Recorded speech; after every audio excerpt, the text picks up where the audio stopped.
시청자 여러분 안녕하십니까? BOE 모닝뉴스 시작합니다.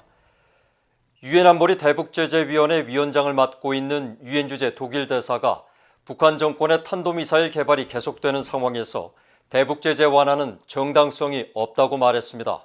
또 대북제재 이행에 있어 일부 안보리 이사국들의 비협조는 문제라고 지적했습니다. 오택성 기자가 보도합니다. 크리스토퍼 호이스겐 유엔 주재 독일 대사는 16일 유엔 안보리 대북제재위원회 위원장으로서의 마지막 브리핑을 통해 북한의 계속되는 탄도미사일 프로그램을 거듭 경고했습니다. 호이스겐 대사는 북한이 지난 봄 탄도미사일을 발사했고 지난 10월 열병식에서는 신형 대륙간 탄도미사일을 공개했다면서 대량 살상 무기와 탄도미사일에 있어 북한은 전 세계에서 가장 위험한 나라라고 지적했습니다. 그러면서 지난 2년 동안 북한의 주요 도발이 없었다는 것은 정치적 해결책에 더 가까워졌다는 의미가 아니며 북한의 김정은 위원장은 의미 있는 대화도 거부했다면서 이런 상황이 변하지 않는 한 현 대북제재 수단에 대한 변화를 이야기하는 것은 정당화될 수 없다고 강조했습니다. 호이스겐 대사는 이날 브리핑에서 지난 2년간 대북제재위원회 위원장을 역임하며 느낀 문제점에 대해서도 지적했습니다. 제재위가 개인과 기관 등에 대한 충분한 제재 위반 증거를 갖고 있었음에도 신규 대북 제재를 지정하지 못한 것과 안보리가 결의 2397호를 통해 북한 노동자들의 송환을 명시했지만 많은 나라들이 제대로 이행하지 않은 것을 지적하며 각국의 책임을 강조한 겁니다. 특히 안보리 결의를 통해 북한의 정제유 수입 한도를 50만 배럴로 제한했지만 북한의 정제유를 공급하는 나라들이 배럴이 아닌 톤 단위로 보고했다면서 이는 단순한 계산 문제라며 해결을 위해 많은 노력을 했지만 관련 당사자들이 계속 회피했다고 밝혀 중국과 러시아의 비협조 문제를 지적했습니다. 호이스겐 대사는 대북 제재가 북한의 인도주의적 상황에 미치는 영향에 대해서도 제재가 북한 주민들을 힘들게 한 것이 아니라 오히려 그 반대라는 점을 분명히 밝혔습니다. 대북제재위는 지난 2018년 중반부터 75개 인도주의 단체의 대북 지원에 대한 제재 면제를 승인했다면서 특히 최근 안보리 내 대북제재 이행 안내서 개정을 통해 제재 면제 기간을 6개월에서 9개월로 연장하는 등 지원 단체들의 우려사항을 적절하게 해결해왔다고 설명했습니다. 호이스겐 대사는 그러면서 북한이 신종 코로나 바이러스 대응으로 국경을 봉쇄하면서 지원 물품이 들어가지 못하는 등의 문제가 있었다며 인도주의 상황 악화의 책임은 북한 정권에 있다고 지적했습니다. BOE 뉴스 오택성입니다. 미국의 바이든 차기 행정부는 다른 행정부처럼 인권을 비핵화나 관계 개선의 도구로 활용해서는 안 된다고 전직 미국 관리들이 제언했습니다. 특히 북한 인권 특사를 조속히 임명해 유엔과 유럽연합, 한국 등과 북한 인권 개선을 위한 실질적인 조율에 적극 나서야 한다고 권고했습니다. 조상진 기자입니다. 로버트 킹 국무부 북한 인권 특사는 15일 전략국제문제연구소 CSIS 보고서를 통해 차기 바이든 행정부가 북한 인권 관련 정책을 너무 미뤄서는 안 된다고 말했습니다. 취임 초 신종 코로나 바이러스 대응과 전통적 동맹관계 회복 등 시급한 현안이 있지만 초기에 할 수 있는 북한 인권 관련 조치를 생각하는 것이 유용할 것이라며 1순위로 북한 인권 특사를 지명해야 한다고 강조했습니다. 북한 인권 관련 고위 관리를 임명하는 것은 인권이 미국의 대북 정책 입안과 이행의 하나임을 확실히 하고 실질적인 정책 선택 논의도 보장할 수 있기 때문이라는 설명입니다. 그러면서 바이든 행정부가 유엔 인권이사회로 복귀해 인권의 가치를 북한과 전 세계에 알리는 한편 유엔 안보리가 북한 인권 침해에 관한 논의를 지속적으로 열도록 압박하는 것이 필요하다고 말했습니다. 이어 국제정보에 대한 접근은 평화로운 전환과 국제협력을 위한 미국의 권장 노력에 매우 중요하다며 객관적이고 신뢰 있는 대북 정보 유입을 더 확대할 필요가 있다고 강조했습니다.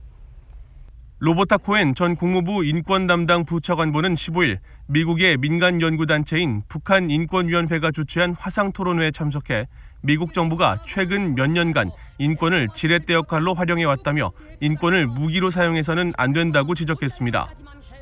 코엔 전 차관보는 바이든 행정부가 이런 전철을 밟지 않고 인권 문제를 대북 협상의 일환으로 진지하게 다뤄야 한다면서 북한 인권 문제와 관련해 미국과 이견을 보이고 있는 한국 정부와 적극 조율해 단합된 목소리를 내는 것이 중요하다고 강조했습니다.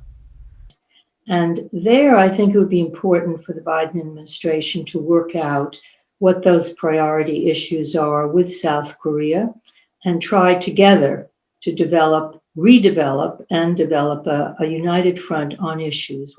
코엔 전 차관보는 그러면서 북한에 억류 중인 한국인들의 석방 문제와 북한 내 정치범 수용소 등 구금시설의 심각한 인권 침해, 북한 주민들의 정보 접근의 자유, 일본인 납북자 문제 제기 등을 미국과 한국 정부가 대북 협상의 관점에서 진지하게 모색할 필요가 있다고 지적했습니다. VOA 뉴스 조상진입니다. 미국 국무부의 고위관리가 미국과 러시아 등이 맺은 미사일 기술 통제 체계를 북한의 대량 살상무기 비확산의 중요한 도구로 인식하고 있다고 말했습니다.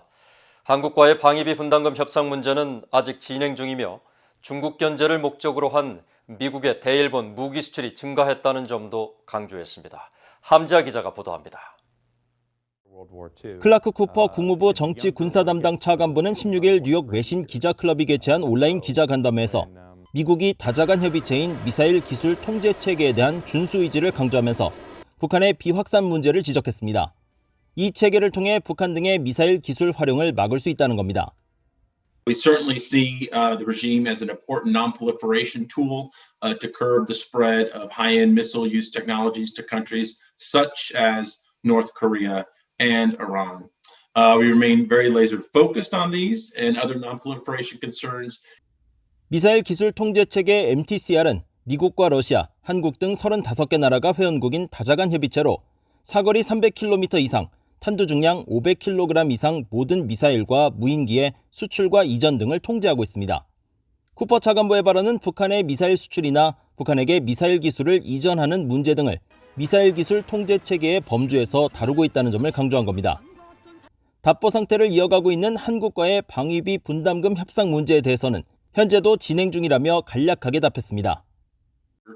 She continues to meet with her Republic of Korea counterpart, Ambassador Chung Eun-bo, and working on negotiating an updated special measures agreement. And those consultations are ongoing. 미국과 한국의 방위비 분담금 협상은 지난해 9월 시작된 이후 1년 넘게 협정이 체결되지 못한 상태로 트럼프 행정부는 당초 5배 인상한 제시 후 규모를 낮춰 협상하고 있지만 여전히 한국 측과 차이가 있는 것으로 알려져 있습니다. 일각에서는 양측의 방위비 분담금 합의가 내년 바이든 행정부 출범 후에 이뤄질 것이란 전망도 나옵니다. 쿠퍼 차관보는 중국의 영향력을 막기 위한 일본의 무기 현대화 지원 노력도 강조했습니다. China's defense needs, of course, there are significant efforts there in the modernization space for Japan. The second largest sale ever notified in the history of the Department of State were for F-35s for Japan. 쿠퍼 차관보는 미국은 일본의 역량과 요구 사항 등을 보고 있다면서 신종 코로나 바이러스 등으로 인해 물류와 운영 등의 도전이 있었지만 기존 계획에 따른 필요성은 바뀌지 않았다고 강조했습니다. VOA 뉴스 함지아입니다. 북한 등 사이버 위협국들이 미국 연방기관들이 사용하는 컴퓨터 소프트웨어 등 정보통신 기술의 공급망을 위협하고 있으며 이를 보호하기 위한 관리가 시급하다고 미국 회계감사원이 밝혔습니다. 회계감사원은 최근 발표한 12월 보고서에서 연방기관들이 사용하는 전산 시스템과 소프트웨어, 네트워크 등 정보통신 기술 공급망이 외부 위협에 취약한 것으로 분석됐다고 발표했습니다. 그러면서 이런 정보기술 통신 공급망이 위협 행위자들의 표적이 되고 있다며 북한을 비롯해 러시아와 중국, 이란 등 주요 사이버 위협 국가들을 지목했습니다. 회계감사원은 미국 연방기관들을 상대로 한 정보통신 기술망 관련 위협이 지난해 9월에만 180건이 보고됐다면서 이런 공격이 연방기관에 중대한 위협이 되고 있으며 이들이 글로벌 공급망의 여러 허점을 노리고 있다고 경고했습니다. 올해 북한 정권의 해상 불법 환적을 감시하는 외부 활동이 크게 감소한 것으로 나타났다고 미국의 주요 군사 매체들이 보도했습니다. 성저지 등 미국 군사 매체들은 15일 주일 유엔군 사령부와 미 해군 7함대를 인용해 올해 미국과 영국, 프랑스, 캐나다, 호주 등이 유엔 대북제재 결의에 따라 실시해온 북한의 해상 불법 환적 감시 활동이 지난해에 비해 3분의 2가량 줄었다고 보도했습니다. 미국 7함대 소속 조 케일리 대변인은 보도에서 동중국해와 일본해 등에서 북한의 해상 불법 환적 감시 활동은 다국적 군함을 통해서 총 982회, 항공기로는 모두 1,306회가 이뤄져 지난해보다 감소했고 주일 유엔군 사령부 관계자도 기진의 불법 환적 감시 활동 지원 횟수가 올해 20회 정도로 줄었다고 밝혔습니다. 전문가들은 신종 코로나 바이러스 감염증 여파와 북한 불법 환적에 대한 중국 당국의 비협조적 태도도 영향을 미쳤을 가능성이 있다며 코로나 바이러스 사태가 잠잠해지면 북한 정권의 불법 환적이 다시 기승을 부릴 것으로 전망했다고 매체들은 전했습니다. 유엔이 16년 연속 북한 인권 결의안을 채택한 데 대해 한국 내 북한 인권 단체와 탈북민 단체들이 북한 인권 개선을 압박하는 효과가 있을 것이라며 반겼습니다. 국제민간단체들이 연대한 북한 반인도 범죄 철폐 국제연대 권은경 사무국장은 17일 VOA에 이번 결의안 채택을 환영하며 특히 북한 인권 상황 책임자에 대한 제재 권고를 주목한다면서 유엔 총회 결의안이 이 문제를 지속적으로 거론함으로써 북한 당국이 인권 개선을 압박하는 효과가 있을 것이라고 말했습니다. 탈북민 출신인 세계 북한연구센터 안찬일 이사장은 북한 인권 상황이 나아진 게 없고 신종 코로나 바이러스에 따른 국경 봉쇄로 오히려 더 악화됐다고 지적했습니다. 그러면서 유엔 결의안 통과 직후 북한 대사가 결의안 내용을 탈북민들이 지어낸 날조된 정보라고 주장한 건 탈북민들을 모독하는 발언이라고 비판했습니다. 이정훈 전 한국 외교부 북한인권 대사는 유엔 회원국 다수가 지지하는 상황에서 한국이 공동제안국에서 빠진 건 스스로의 위상을 떨어뜨리는 행동이라며 한국 정부가 북한 인권을 외면하는 듯한 모습을 국제사회에 비춰서는 안 된다고 지적했습니다.